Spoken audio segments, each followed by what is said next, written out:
So most people get into crypto with a pump and dump mentality, meaning they're looking for the latest, greatest, hottest meme coin of the moment. They're hoping to pay less than a fraction of a penny for this thing so that they can buy tens or hundreds of thousands, because of course it's going to go to $1 someday. And when it does, there's going to be people lining up to provide them exit liquidity so they can go off into the sunset as multimillionaires, or better yet, they can rotate into the next latest, greatest meme coin of that moment. And so you have SHIB, and you have SHIG. SHIB, of course, being Shiba Inu coin, probably the latest, greatest, hottest meme coin of this moment. And SHIG isn't a coin at all. It's actually Shigio808, the Twitter handle of a gentleman who calls himself LUNAonomics on Twitter.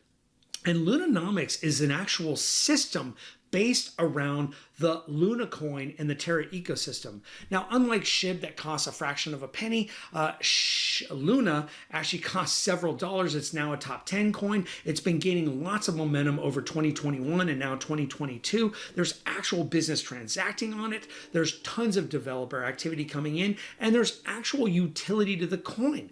Mainly for Shigio's purpose, the ability to borrow against the coin itself to stack more of the coin. Now, he believes very strongly that Luna is going to 10x from here. None of this is investment advice, but he has a very detailed system that he shares so generously in his pinned tweets, which you can find in the resources below, as well as several other resources.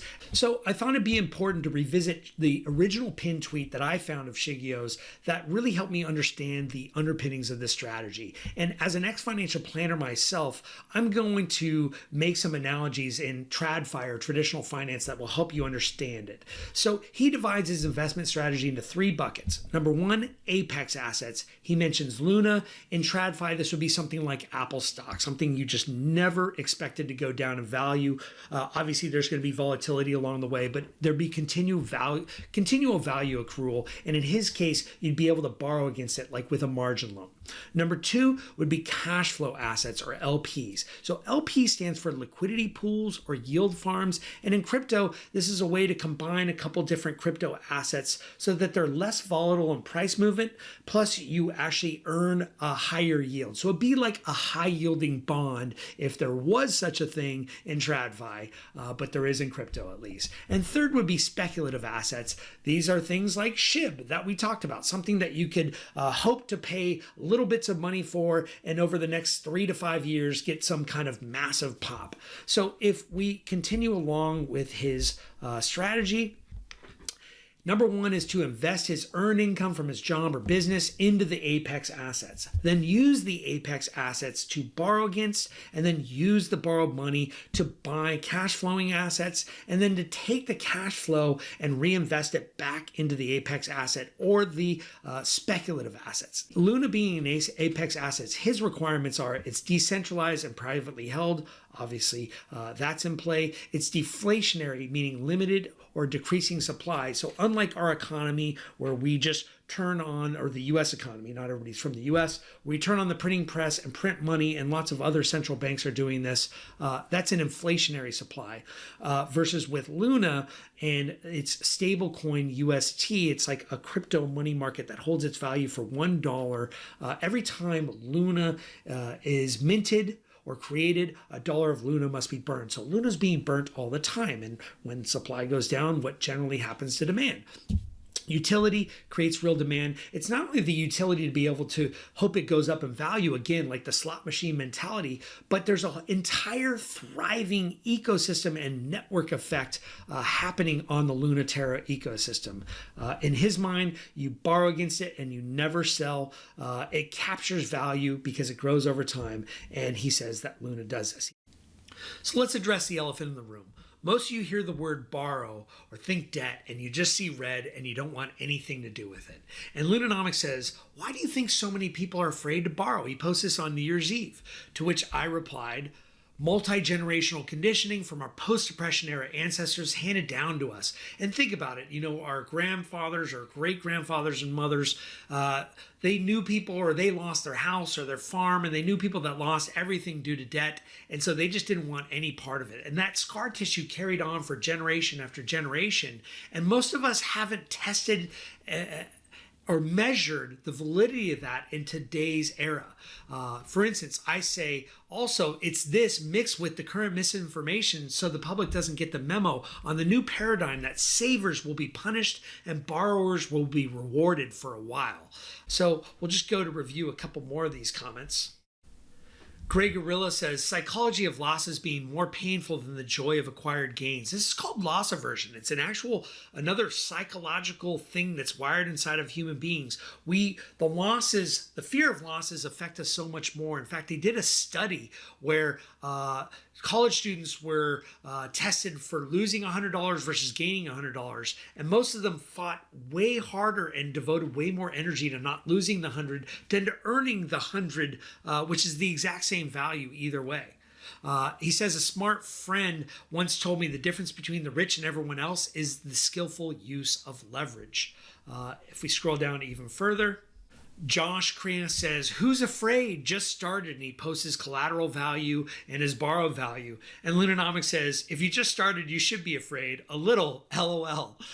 And the reason why you should be afraid is something that Trinitros said up here. He said, I think borrowing without a solid plan is a good combination to burn itself. I think most people playing the dangerous game of high LTV will end up losing more money than what they would have made with this high LTV. And LUNAonomics says, good point. Borrowing should be done with a clear goal and management principles in place. And that's what his strategy focuses on, and that's what we're going to go into for the rest of this video. And so I figured we'd jump into Anchor Protocol, which is the premier DApp on the Luna and Terra ecosystem. It is going cross-chain. If we look at this right now, in order to borrow right now, you can provide a bonded Ethereum or a bonded Luna. And pretty soon they're going to have Solana as well as Atom. So it's going to be expanding cross-chain. So this is not something that is limited to the Terra ecosystem right now. If we see, I have no loan right now, but I do have collateral that I've posted in the way of bonded Luna. I've posted, 322 B Luna. And so I can borrow against that very, very easily right here. It's frictionless. One of my favorite sayings by Bob Hope is, a bank is a place that will loan you money if you can prove you don't need it. I found that to be true. And even if you can prove you don't need it, it's still like pulling teeth and takes a lot of years off your lifespan to try and get said loan. This, just the opposite. You click a button, you slide a dial, you choose how much you want to borrow. You can see what your estimated liquidation price is. The fees, they're not really high origination fees, $1.62. If it's less, it gets to be well, it used to get to be less. I guess it's $1.65. Notice that when we get above a 45% loan to value ratio, $10,000 based on $23,000 of collateral, my bar turns from green to orange. They'll still let me borrow up to 49.99%, similar to a stock account, a margin account, where you can usually borrow 50% of the value of your assets. But just like with stocks, if the value of the underlying collateral goes down, then your loan to value will go up. And in this case, I can't slide the bar this far, but it does get red if it gets over here between 50 and 60%. And once it hits 60%, what the protocol will do automatically is they will liquidate enough of your investments to get you back to 45% collateral. We can just do simple math and say the difference between 45 and 60 is 15%. 15% of 60% is 25%. So I would lose 25% of my collateral. I have 322 Luna. Let's see, divided by 4. So they would sell off 80 Luna of mine, which I don't really want to do, especially since if the price is falling, I'm not going to get a very good bang for my buck. That being said, a lot of people would consider taking a lower LTV, and it is much safer to do 30% because 30% of 60%, compared to 60%, we're talking 50%. So the value of the collateral could go down 50% or 49.9. And if I carried a 30% loan to value, I would not be liquidated. Now we're going to teach you some management tricks along the way. So you're not just going to watch the train wreck unfold. There's things you can do to proactively protect yourself, like I have and LUNAonomics have. And there's different strategies as well. So we're going to share a suite of different tools and strategies later on in the video. Again, there's timestamps below. All right, so I made this handy dandy graph to help us talk qualitatively and quantitatively about the different personality types and where people fall on this ratio between leverage returns on the y-axis and loan to value percentage down on the x-axis. And our man Shigeo, he is a manager. He's way up by the moon. He's riding high on his LTV, but therefore he's getting the most returns, assuming his thesis is correct that Luna's going to 10x. And even if it doesn't 10x, you shoot for the moon, and if not, at least you fall between the stars. If it 5x's, he's going to be doing a lot better than everybody else at a very high LTV. I have the swap or the collateralized or. It's actually more like me, and I'll talk about that style, but I don't like to ride quite as high, but I don't like to leave anything on the table. And I keep a stable of what I call collateral staging or collateral assets that with any hiccup, I don't like to get too uncomfortable. I could just post extra collateral temporarily, but otherwise I keep my assets working for me, earning on the side. And we'll talk about how in a little bit. We have the balancer, which is kind of in between this aggressive style, but they're actually more like the yieldor. They like the kind of stable coin yields, the steady eddy. They like a number that they can count on, and that's the yieldor. And the balancer is kind of right in between.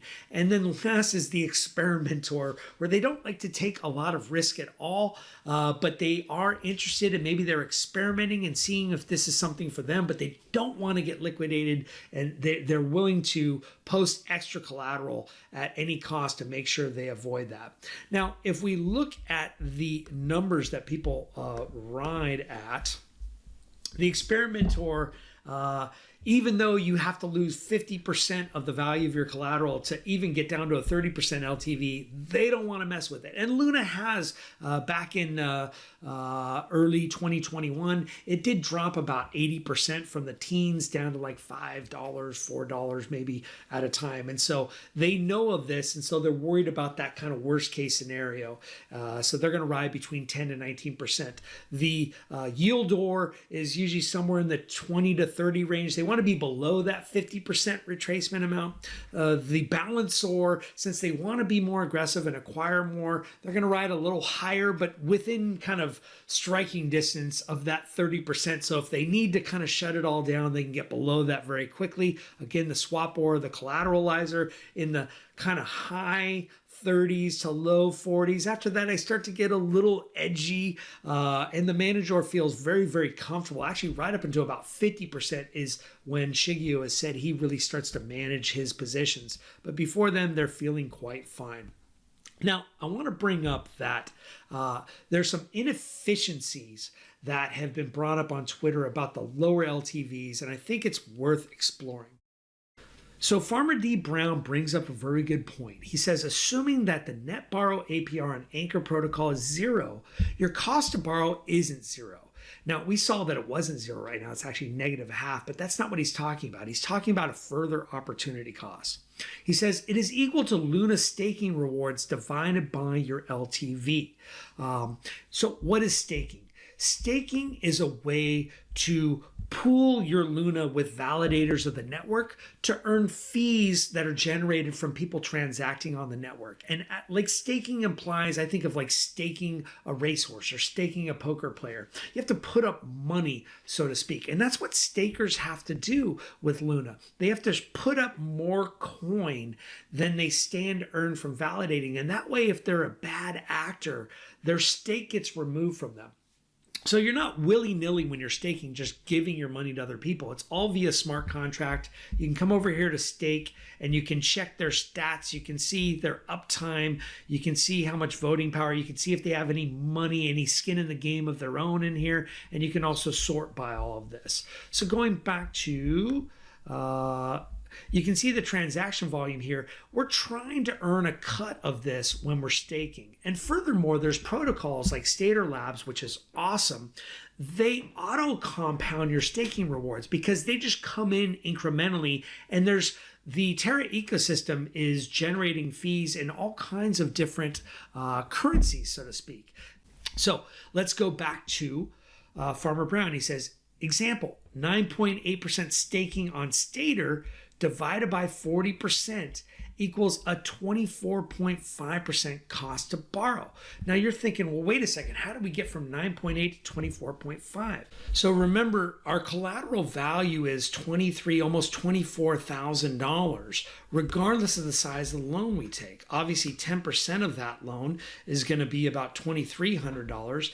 If we ride at that safe, call it 30, where 50% of our collateral value can go down, it's still a $7,200 loan backed by $23,000 of collateral that could be earning staking rewards. And that's why Shigeo, who's comfortable rolling right at 45% with a $10,777 loan, he's still putting up more than 2x the collateral in order to take this loan.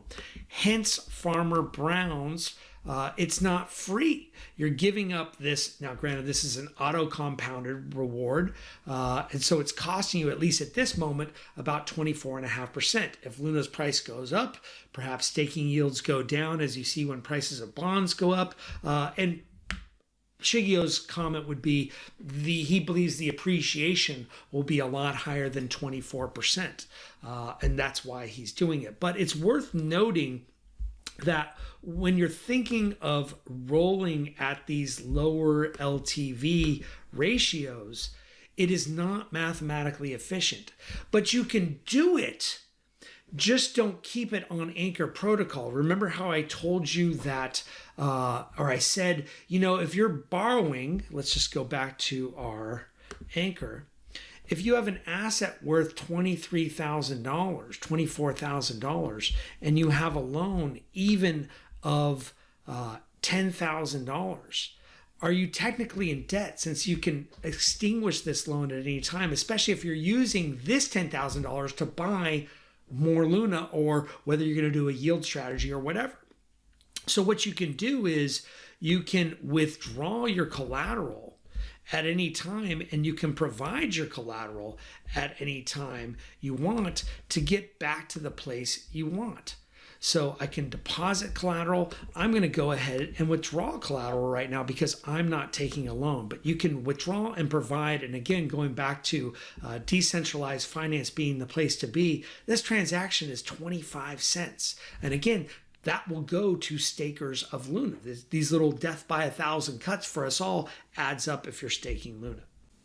So what that means is, even if mentally you only want to ride at a 10 to 19% loan to value or a 20 to 30% loan to value, you shouldn't post that much collateral right on Anchor Protocol unless you're going to be in a national park and there won't be any service. Then you have to do what you have to do. But for the most part, most of us can be in touch with what's going on. And generally, even though things can be volatile and fall quite quickly, they aren't going to fall 50% or 30% in a flash crash. And if you're in a situation where there's nothing you can do about it, then you just need to pay the 25 cents and pay more collateral. But the higher you roll, the more you roll towards these levels, the more efficient the strategy is going to be.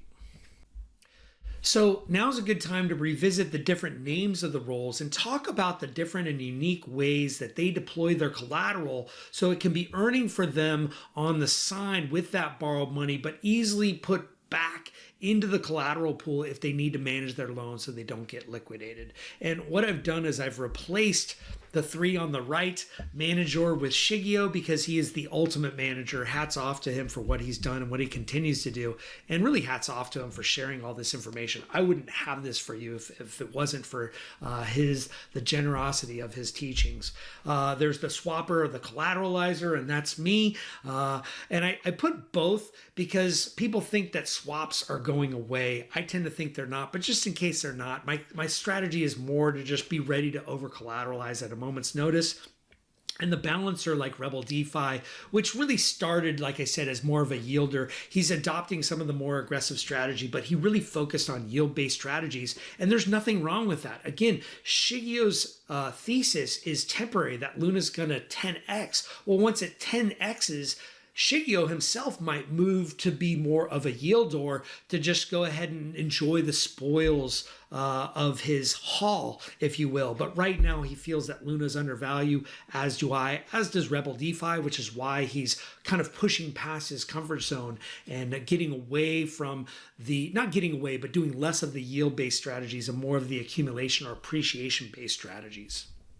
So let's talk about the difference between these three. The yielder mindset, they don't fully ape into Luna, they chimp into Luna, and they balance their capacity, their efforts with income-based strategies like liquidity pools and UST earnings and whatnot. The swapper mindset orangutans into Luna, not fully aping, and it's based on price, not LTV. And I can tell you as a swapper myself, I prefer to keep some powder dry, or some capacity rather, to buy Luna dips and not tops. However, I see the error of my ways because some of those old tops become new dips. So what am I doing? Maybe I ought to just be a manager who just fully apes into Luna based on LTV. If there's capacity there and you can take it up to 45%, we're getting Luna, especially with a 10x mindset. Why not? There's little to no timing of price tops or dips, and they're not really worried about it if it dips, because they're just going to go ahead and manage it on the way down. And the manager does this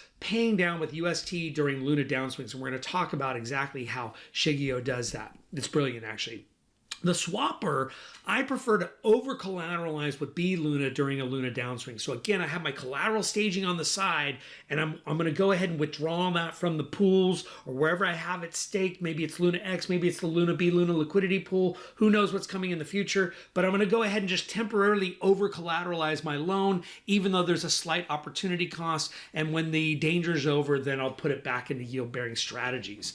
And the yieldor mindset, they already have a lot of UST, because by the nature of having liquidity pools, usually half is UST and half is another token that's creating this income. So what's brilliant is in the pinned tweets, Shigeo talks about basically an order of operations when there's a downswing. And it was a huge eye-opener for me.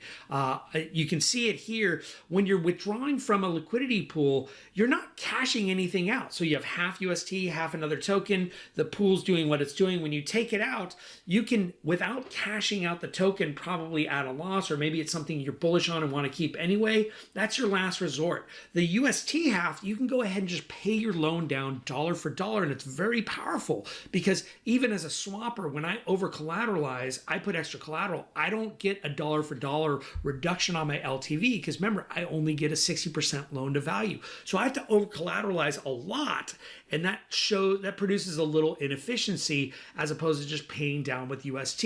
Now, if you have the swapper mindset, you don't necessarily want to keep powder dry in UST. You want to get into Luna, and that's usually I keep the collateral there, and even if I have to over collateralize, I just feel better. Whether or not it's efficient, I know some of you have this mindset. So let's talk about how these three get into their loans. The yielder mindset usually posts enough B Luna to borrow at around 31%. We saw that was inefficient, but this was their kind of mindset before, I noticed, is like that's where they were happy, 31 to 36. But maybe now it just means having enough reserves on the side to where you can get back down there like that. And so they borrow to safely earn at least 19%, either in anchor earn, or they loop their UST, AUST into other strategies on Mirror, or putting it into higher yielding liquidity pools where you earn other tokens, but you can just instantly convert those to UST or Luna or whatever that looks like. I do want to say that Caleb posted a great video on 2 different stablecoin pools. With pools, there's always impermanent loss, which we're going to talk about in a little bit, but this is a way to have a stablecoin on either side, so there's very little variation in price and to be totally stable, but maybe juice up that 19% yield. Strongly suggest you check it out. There's some very cool management tools in there too, Excel-based stuff that he made that's free for the taking. The swapper mindset posts enough B Luna to usually borrow. I found myself being comfortable at the high 30s, all the way up to like 42, and that's when I'd start getting nervous. Nowadays, I realize I need to ride higher like the manager and just keep my collateral staged on the side like I used to, but let the loan ride higher so I have greater efficiency. I'm not losing as much yield on what I have collateralized. I'm borrowing to buy Luna to either swap or pair with the LP. The LP is the Luna B Luna LP. There's Luna X. There's going to be lots of other letters. And just by providing it to those liquidity pools, I don't have any impermanent loss. I'm exposed to Luna on both sides, but I usually earn higher fees than what I could just by staking it, and I don't have a 21-day lock. It's liquid. I can click withdraw, and I can manage my loan. I can swap to other things. Let's talk about swaps. So swaps, I have a whole video about swapping for arbitrage. I realize it's changed since then. It used to be you get 1.5 to 2.5 very easily, and sometimes more during volatility.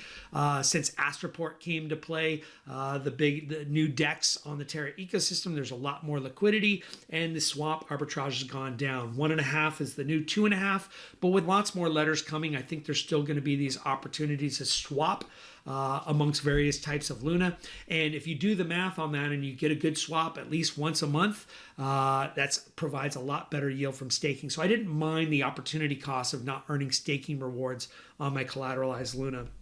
And I'm just continually looking for the swap arbitrage or liquid staking options. I'm done. When I hear the word lock, I am just out now. I'll let you guys get all the free lock drop rewards of the new protocol. If I'm locked, I'll just wait for the dust to settle and figure out if I'm bullish or not. But I need to keep my Luna liquid to over collateralize as a swapper. The manager mindset, they post enough B Luna to borrow at 30. It's really 45, but I put 43 to 48. They borrow to just load up on Liquid Luna. Liquid Luna can either be paired with the Luna UST pool, which has been earning between 40 and 100%. I noticed the fees go way up during volatility, and so there's really nice rewards to be had. And unlike other LPs where you get paid in some third-party token, you're either getting Luna or UST. On the way up, when Luna's going up, you'll probably get more UST than Luna, but hopefully those rewards, the 40 to 100%, makes up for it. And then when things are going down, people want UST and they give you a bunch of cheap Luna, and it's essentially dollar cost averaging into the dip on the downside. Now I realize a lot of you want to know how this magical Luna UST liquidity pool works. It's essentially like you're becoming a market maker. So in order to be a market maker for Apple stock, you have to go to an Ivy League school, hopefully get hired at JP Morgan or Goldman Sachs, and go stand on Wall Street, and you're either going to accept cash in return for Apple stock, or take the Apple stock and give them cash, and you don't care which way you're going to end up. You're just essentially in it for the fees, in it for the spread. Well, when you do this LP, that's essentially the same thing. There's no centralized market maker on these decentralized platforms, and so they need citizens like us to contribute to the liquidity pool, to put equal parts UST and Luna. And then we're letting the AMM, or the automated market maker, do the work, and we get our pro rata cut of the fees.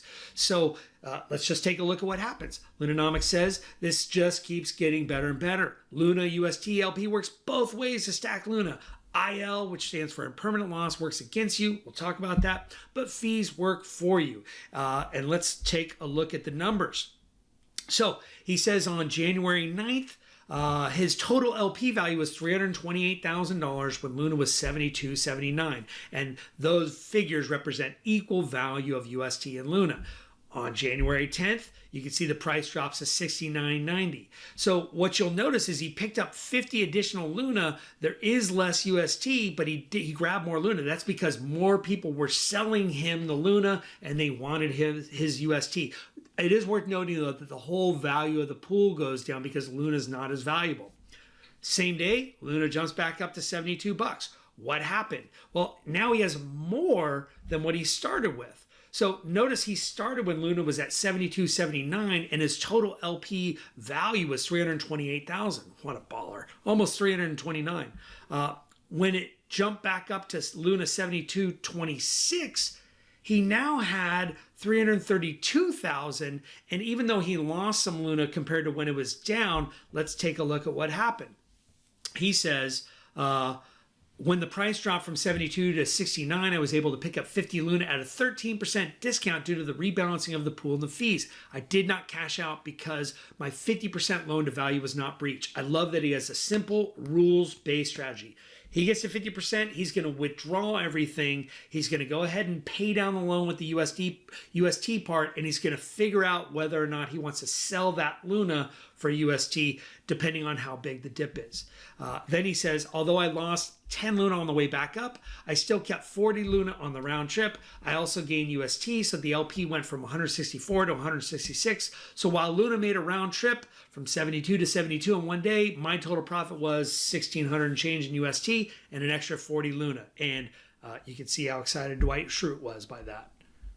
So what about this impermanent loss thing? It sounds worse than it is. The Ryan Lyon made a great thread that helped me understand it for the first time conceptually. That's going to be in the resources below. Long story short, impermanent loss is just looking at what points to the upside and to the downside would you have been better off just keeping your Luna and UST separate in equal parts. And then also Agile Patrick, really big brain engineer type guy, made this cool graphical thread where he helps you understand and visualize not only if you kept equal parts, but if you just kept all Luna, at what point would you break even? And he does so using different fee structures or fee amounts. So you could really see kind of the outer bands of where this LP will start to become detrimental to you. I think, long story short, it can be a great thing, especially for people who are just kind of experimenting with this. It really takes the human error out of it. It takes a lot of market timing out of it